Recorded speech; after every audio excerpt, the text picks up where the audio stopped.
I'm ready to know what I need to know to move to where I need to be right now. Well, we're ready to tell you what you need to know. So what is it that you want to know?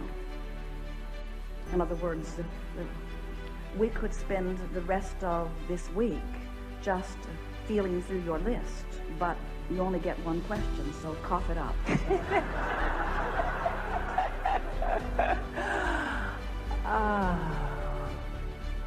What's holding me back? The feeling that you're being held back. The beating of the drum. In other words, when that's the first question that comes to you, it's a good one. We're really glad that you spit that one out. Because feel the essence of that. So my life has caused me to want all of these things, but why can't I get there? What's holding me back? What's holding me back? So that attention to not being over there is what's holding you back. That's the most active thing in your vibration. People say, I want to be over there. And we say, what's over there? And they say, I don't know, I only know what's over here. We say, well, what do you think is over there? And they say, well, take me over there and I'll tell you. We say, can't take you over there, you're over here. You can gradually go over there, but you've got to get happy over here. You've got to become optimistic. You've got to become expectant. You've got to become anticipating. So what is it that you are anticipating? What is it that you desire? Let us hear it. To feel free. Well, you see, there it is again. I want to feel free, but what does her words feel like? I don't feel free. It's all right. It's all right where you are. I don't feel free and I'm being held back. That's the vibrational essence of where you are, isn't it? I don't feel free. And something's holding me back. So, and the discomfort about that is because there's so much that you want. And the feeling of not being able to get to where you want to be, it's suffocating, isn't it? Yes. So, it's not a difficult journey. There are so many things that you can do. But the essence of what your trip is about is just first trying to lighten up about where you are. So we want you to give us, if you can, some positive aspects about being where you are. In other words, where are you? I'm in a position of starting all over. My life is starting all over right now. Well, that sounds a lot like the other things we've been hearing from you. It's all right, because where you are is where you are, isn't it? In other words, for us to badger you as if you should be someplace other than where you are. I'm already doing that. Is what so many of you are doing to yourselves. And so what we want to say to you, and we don't want to beat this analogy to death. Well, yes, we do. We really like it. When you are starting out on any journey, are you mad at yourself on the first step? Oh, damn, I'm still at the airport. My plane isn't even here yet. It's not even going to take off for another hour, and then it's going to fly to Houston, which is the opposite direction where I really want to go. And then I'm going to have to get off and change planes, and then that plane, and then I'm not even going to get to San Diego until dark. Or are you easier about those journeys? Do you accept the journey as part of the process? I have not, and I want to do more of that. So, that was a good analogy, didn't you think? So, on this journey where you're flying and you are impatient because you really don't really like the airplane part of it. You're doing the airplane part of it because you're wanting to be someplace else. But since you are going to be on the airplane, does it make sense to you that you might want to make the best of that? In other words, would you have a better trip on the airplane if you try to be cheerful about it and you feel appreciation about it and you think about how fast the flight really is and you look at the beautiful aircraft and you see the beautiful person that is greeting you and you realize that that person's going to bring you something to drink in a little bit and that your chair does recline and that the oxygen level in the aircraft is sufficient to keep you alive, even though you're very high. In other words, there are so many things that you could appreciate, and you could fixate on a child or on another person. You could make that time on the airplane pleasant, or you can make it miserable, even though it's a part of the journey that you didn't get on the airplane because you just like being on airplanes. You got on the airplane because it's going to take you to someplace you really want to be. So in exactly the same way, we want you to realize that in every moment you are in some phase of the journey, that you have the option of making it as pleasant as you can or making it as miserable as you can. And we know that the other day we watched Jerry and Esther. They had a sort of interesting experience, because in the new book that is just on the bookshelves now, there is a new process that Esther is finding very satisfying, because it's a process about closing this gap. And so the contrasting situation is, and you know that it has occurred because you're feeling negative emotion. In other words, something's happened and you're feeling negative emotion. And the negative emotion is not too hard to define. And in the midst of all of that, a new desire is being born. And as that new desire is being born, you feel even worse, because now the gap between where you are and where you want to be has widened just a little bit. And now your dominant effort must be toward closing that gap. And so by applying a series of positive statements, wouldn't it be nice if, or what can I find about this that I like, or is there anything about this that makes me feel a little better? Trying to fork in the direction of what feels better rather than forking in the direction of what feels worse.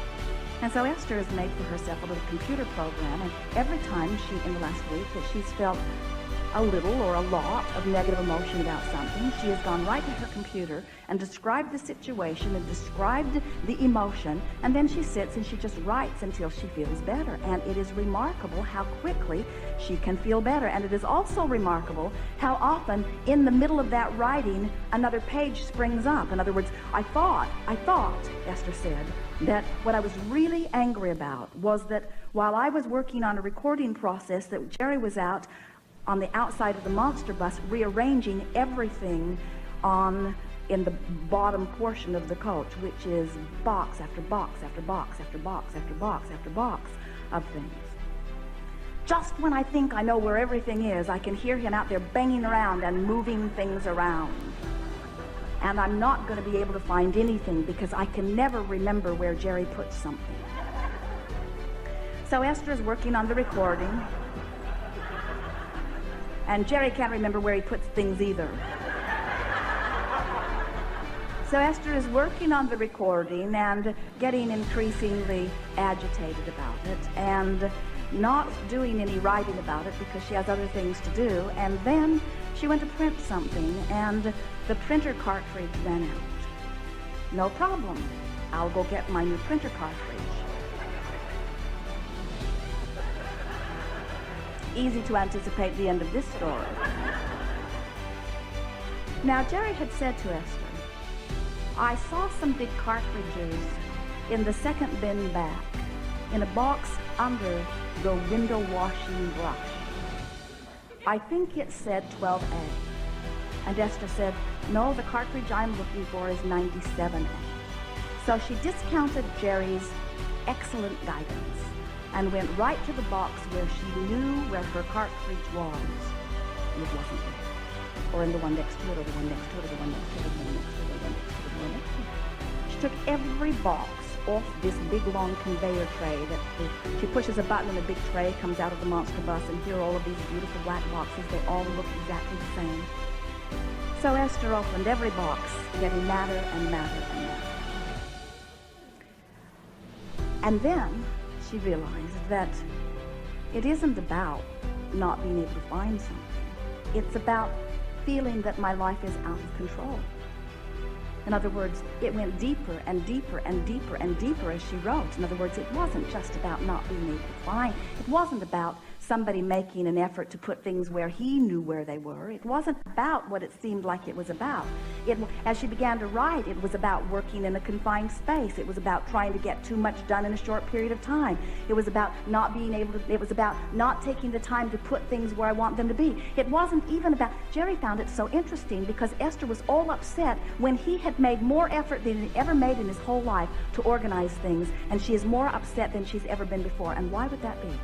Because he had activated wanting to be organized, and Esther was over here. In other words, his living something that Esther was wanting to live exacerbated her not living it. And so the emotion erupted within her. You see what we're getting at? Life experience is giving you constant, representation of what your vibrational essence is. And so once Esther got a chance to write about it, the next day she is laughing heartily about it because she can't even imagine why that was upsetting to her.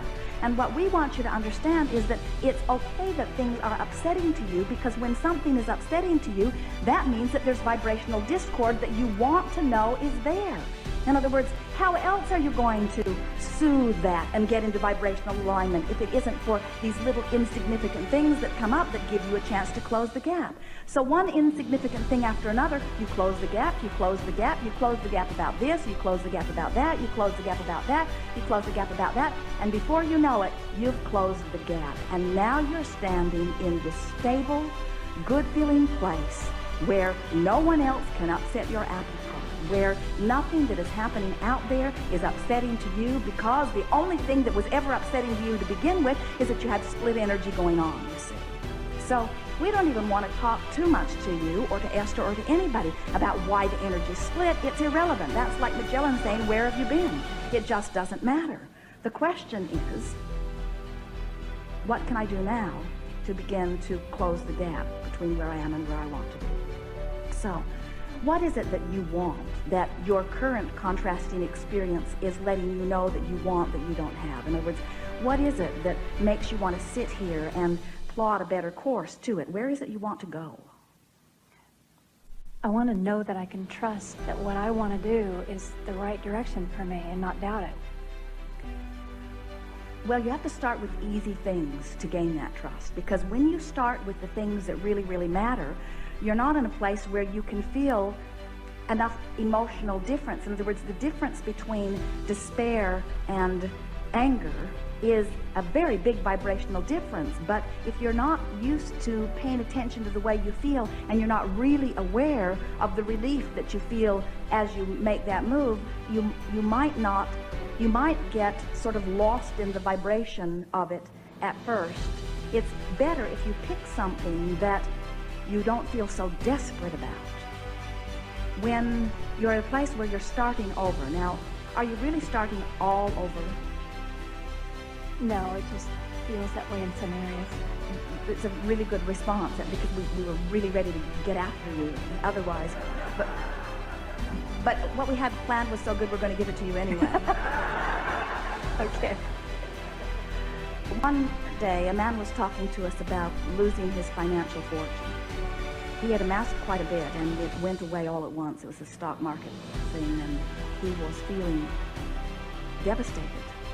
And we explained to him that while that money seemed to have temporarily evaporated, that who he had become through all of his life experience was still a very strong vibrational pattern. And that even though manifestations are not quite where you want them to be, you are actually at your furthest, most evolved state of being, because every one of those experiences, miserable as some of them were, caused you to become something that, if you will listen for it, will serve you. And so we can give this to you without any hesitation at all. In a very short period of time, we're talking about a few weeks, you're going to look back and wonder how you ever felt that bad, because and further, you're going to feel appreciation of the things that happened that put you in this new place of call.